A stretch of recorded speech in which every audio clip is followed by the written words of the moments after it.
The first message came on a quiet Friday evening. Katie Logan had been sitting in her office, the soft glow of her desk lamp reflecting off-framed photographs of family, smiles frozen in happier times, when her phone buzzed. At first, she ignored it, assuming it was another alert from Forrester PR, but then another message followed, and another, each one more cryptic than the last. "The child isn't gone. You were lied to." She froze, staring at the words until they blurred. The child, the baby everyone had mourned with Luna Nozawa's death, was gone, buried under weeks of grief and scandal. Yet here it was, the impossible suggestion clawing its way back into reality. Her fingers trembled as she read the second message. "He's alive. Hidden in plain sight. Ask yourself, who benefits most from a dead mother and a missing son?" Katie's heart pounded, not only from fear but from the unrelenting whisper of possibility. Could it be true? Could Luna's baby have survived the crash? The official reports had been devastatingly clear. Luna and the child she carried were both lost in that storm of twisted metal on the Pacific Coast Highway. Will Spencer had nearly fallen apart in the aftermath, tormented not only by the loss of the woman who had upended his life, but also by the haunting awareness that he had been about to become a father. Even now, months later, he spoke of Luna only in fragments, his eyes clouded with guilt and longing. Katie had watched her son grow quieter, harder, more distant. And now, this message that reopened every wound she had tried to seal. She tried to dismiss it as a hoax, the work of a cruel stranger exploiting tragedy. But that night, when she showed the message to Electra Forrester, her reaction made Katie's blood run cold. Electra had received the same message, word for word. They sat together in silence at Forrester Creations' dimly lit office, both staring at their phones, the glow of the screens painting their faces with the same sickly light. "What if it's true?" Electra whispered, her voice cracking. Katie wanted to laugh, to reject the thought outright, but the question lingered like a splinter in her mind. In the days that followed, more messages arrived, each one signed with a single symbol, an unrecognizable spiral, drawn in ink, sometimes black, sometimes red. The sender never identified themselves, never demanded money, never made threats.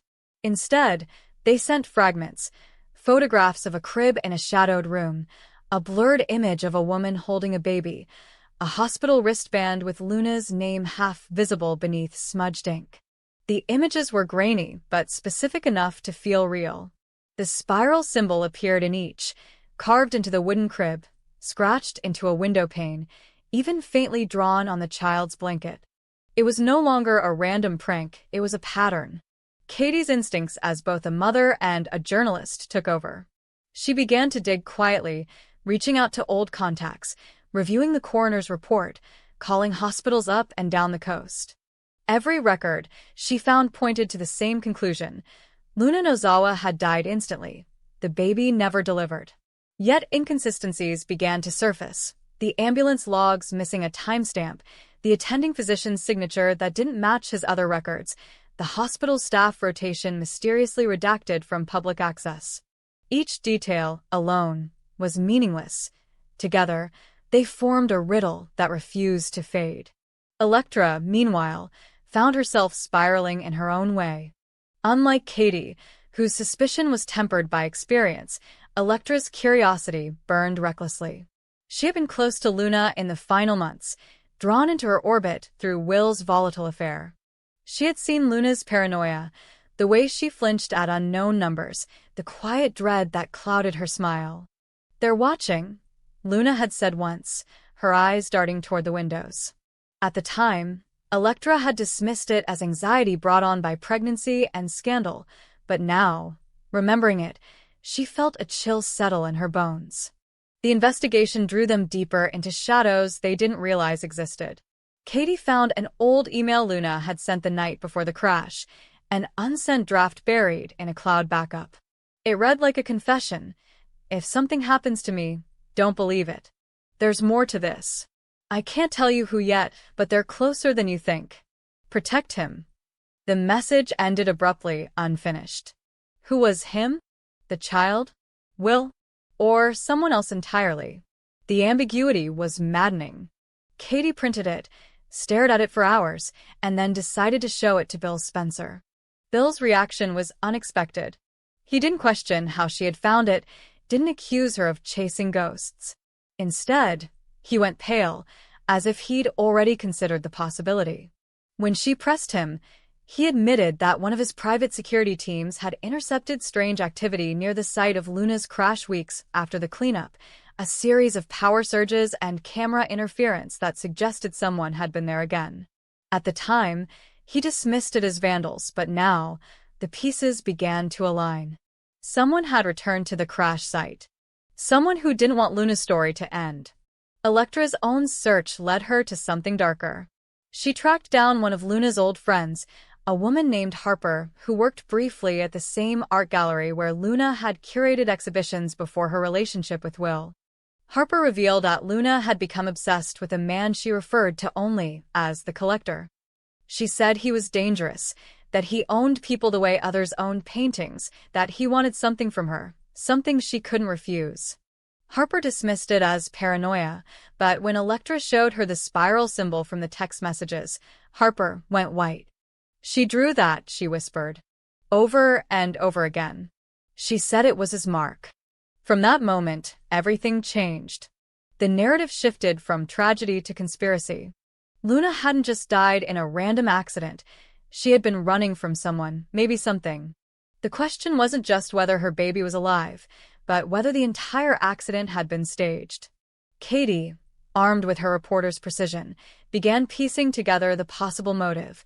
A powerful figure, possibly tied to Luna's past, had needed her silence. And if the baby survived, it meant he was valuable, either as leverage or as proof of something darker. The next anonymous message arrived a week later, and this time it was different. It contained a video.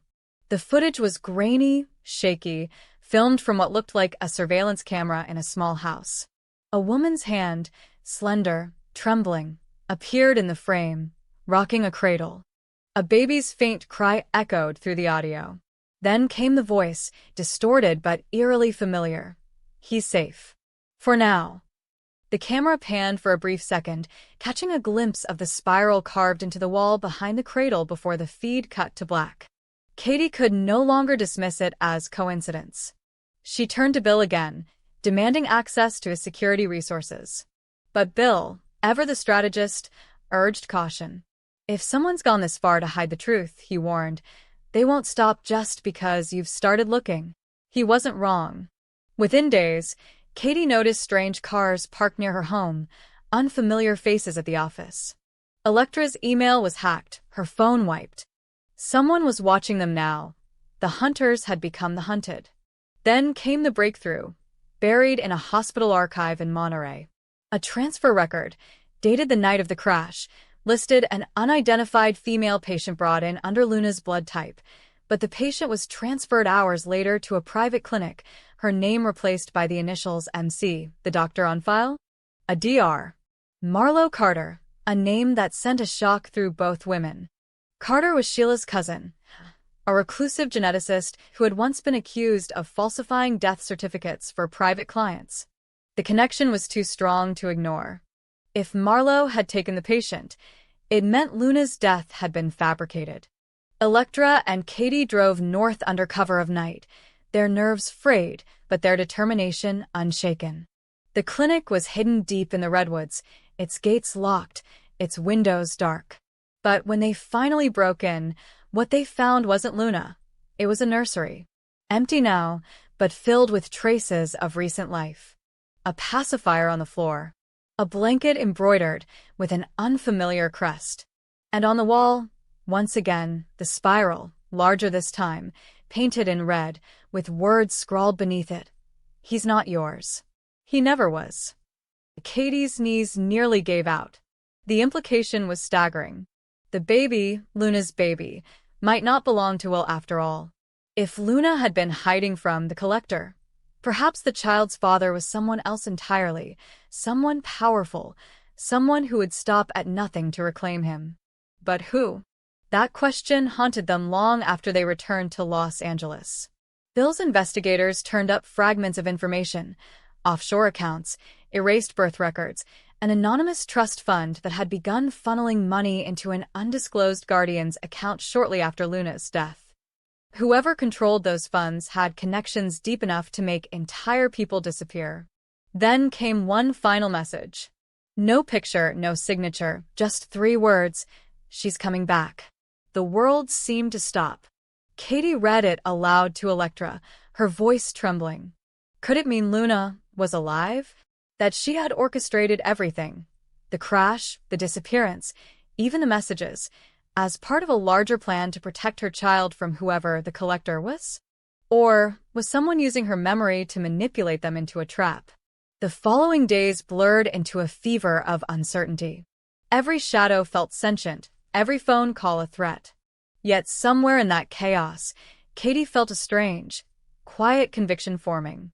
Luna had always been unpredictable, but she had also been fiercely protective. If she had staged her death, it wasn't out of cowardice, it was survival. And if she was truly coming back, it meant the game was far from over. As Christmas approached, the city glimmered with lights and false peace. Katie stood by her window, staring at the skyline, her phone clutched in her hand. Somewhere out there, a child who shouldn't exist was breathing, growing, waiting. Somewhere out there, a woman the world had buried was watching, planning her next move.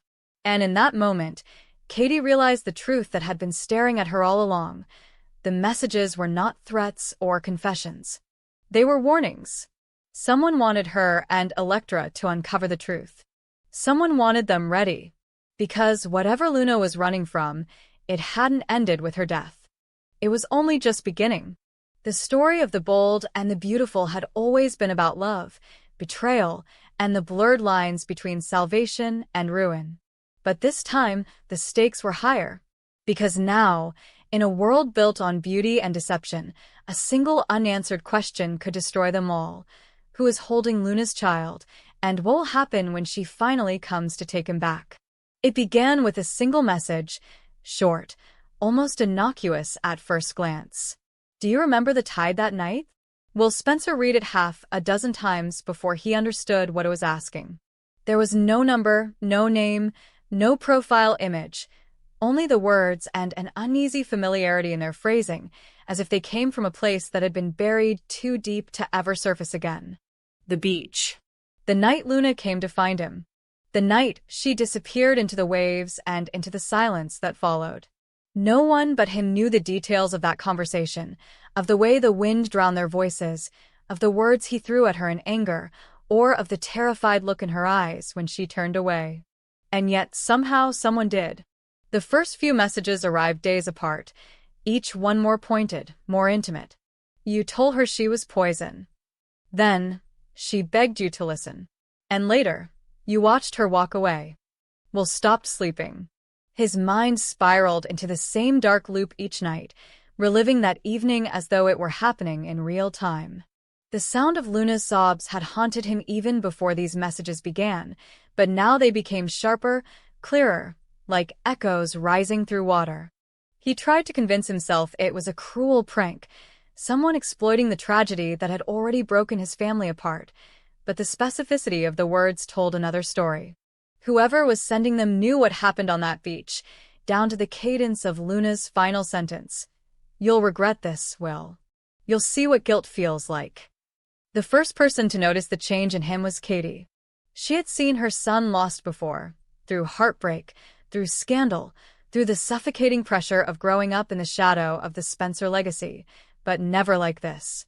His eyes were hollow, his hands shook when he poured coffee, and he had developed the nervous habit of checking his phone every few minutes. When she asked what was wrong, he brushed her off, hiding behind brittle smiles and excuses about stress from work. But late one night, when she found him sitting in the dark, staring at the ocean from the terrace, the truth began to unravel. He confessed in fragments at first, his voice trembling as if speaking the words might summon ghosts.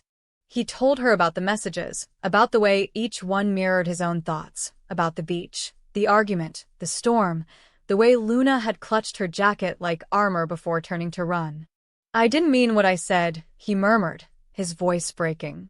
"I just wanted to hurt her back." Katie reached for him, but he flinched, burying his face in his hands. "She came to me because she thought I could save her," he continued. "She said she was scared, that someone was watching her, following her. I thought it was another one of her games. I told her she deserved whatever was coming." The words hung between them, heavy and irredeemable. For the first time, Katie understood that her son's guilt wasn't abstract. It was rooted in something real, something he had never shared with anyone. The messages weren't just taunts. They were a mirror held up to his soul. But who would know enough to send them? Was it someone from Luna's circle, someone seeking revenge? Or could it be Luna herself, alive, hidden, and tormenting him for abandoning her? Bill Spencer's reaction, when he learned of the situation, was predictably controlled but seething beneath the surface. The Spencer patriarch had built his empire on the suppression of weakness, on burying emotion under layers of strategy and authority. His first instinct was to neutralize the threat. He ordered his security team to trace the messages, to comb through digital records, to identify the sender. But the deeper they searched, the more the mystery thickened. The number changed with each message. The servers led nowhere. Whoever was behind it knew how to stay hidden. While Bill sought to contain the problem, Katie began to see something else emerging, a fracture in their son's spirit that no amount of control could repair. Will's guilt consumed him. He stopped eating, stopped working, stopped pretending. One night, he told her everything, the full story, unfiltered. He and Luna had met secretly after her escape from the rehabilitation center. She was terrified, convinced someone was manipulating her, using her pregnancy as leverage. She claimed that powerful people, some connected to the Spencer family, others she refused to name, wanted her silenced. Will, bitter from their breakup and ashamed of the scandal she brought upon him, dismissed her fears as delusion. He had accused her of using the baby to stay relevant, of manufacturing danger for attention. When she pleaded with him to believe her, he told her she was unfit to be a mother. Those were the last words he ever spoke to her before she ran toward the sea. When her body was found days later, the world labeled it an accident. But Will had never believed that. The guilt had eaten away at him, even before the messages began. Now it was devouring what was left.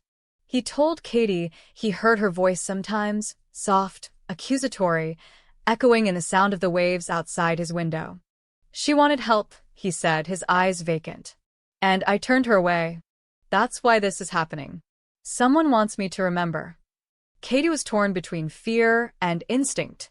As a mother, she wanted to protect her son, to wrap him in silence, to shield him from the judgment that would surely follow if the truth came out. But as a woman who had seen too many lives ruined by secrets, she also knew that burying the truth never killed it. It only gave it more room to grow. When she confronted Bill about it, the divide between them widened.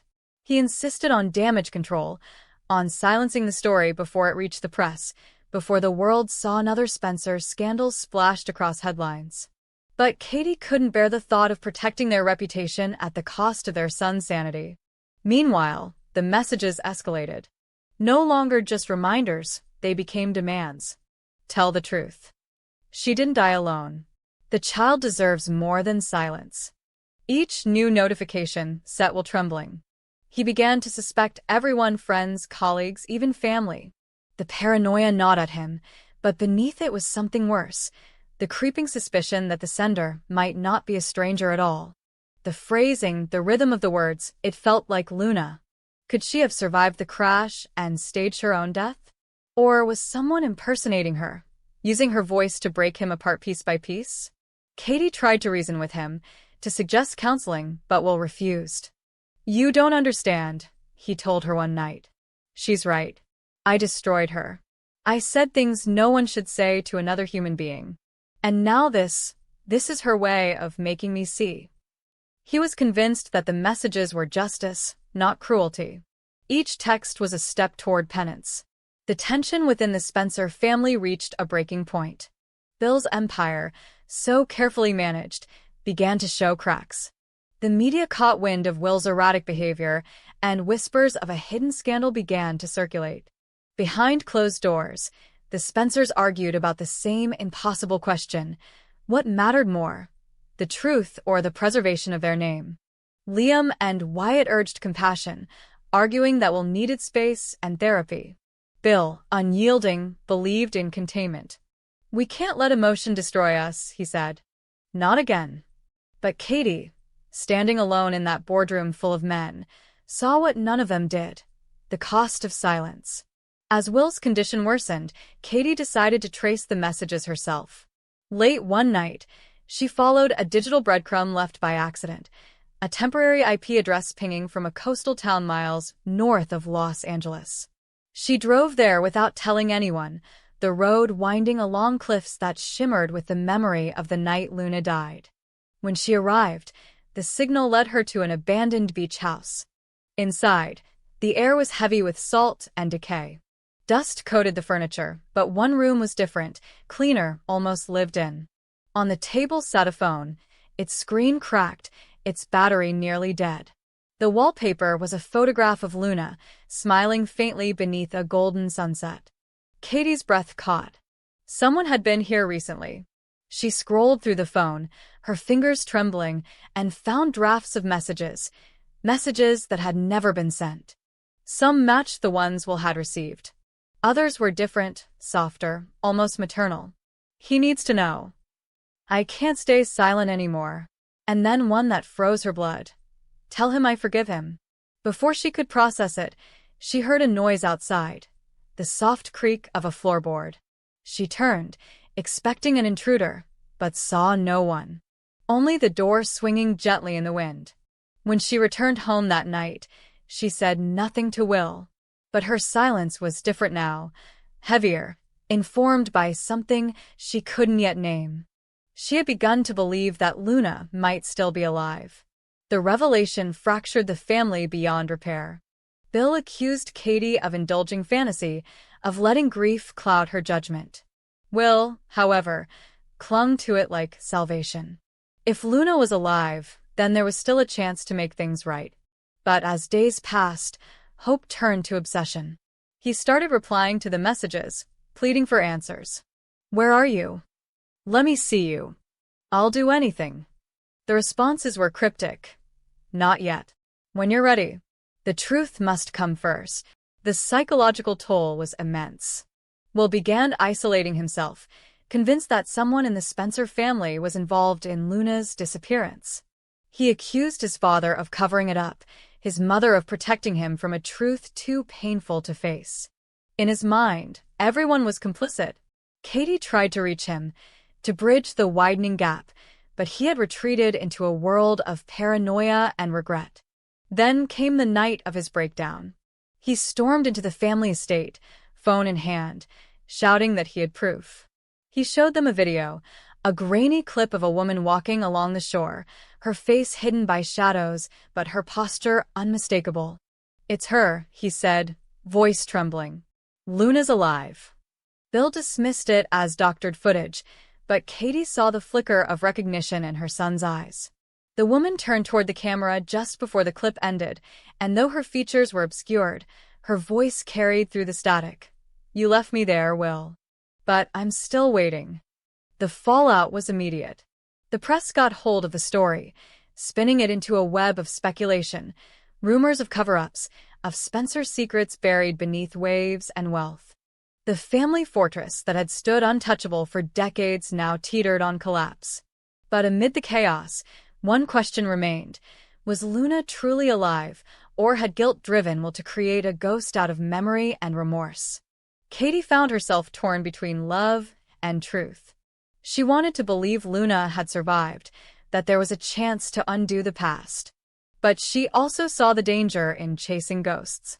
The deeper they searched, the more it became clear that someone, whether Luna or an unseen puppeteer, was manipulating them all.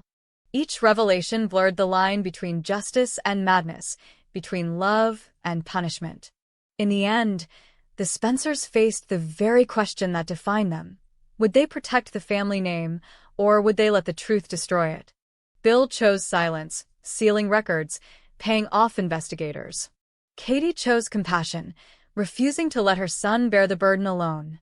And Will, broken, but not defeated, chose confession. He went public, telling the world what happened that night on the beach, every cruel word, every missed chance at redemption. The confession shocked Los Angeles, but it brought an eerie calm to Will. The messages stopped. The phone went silent. Whether Luna had forgiven him or simply moved on, no one knew. But in the quiet that followed, Katie realized that the truth, however painful, had saved her son from the one thing no power, no wealth could protect him from: himself. And somewhere, on a distant stretch of coast, a woman watched the news with tears in her eyes, her hand resting on a child's shoulder. "He's free now," she whispered. Then she turned off the screen and disappeared into the fog, leaving behind nothing but footprints and the memory of a night that had rewritten the fate of the Spencer family for...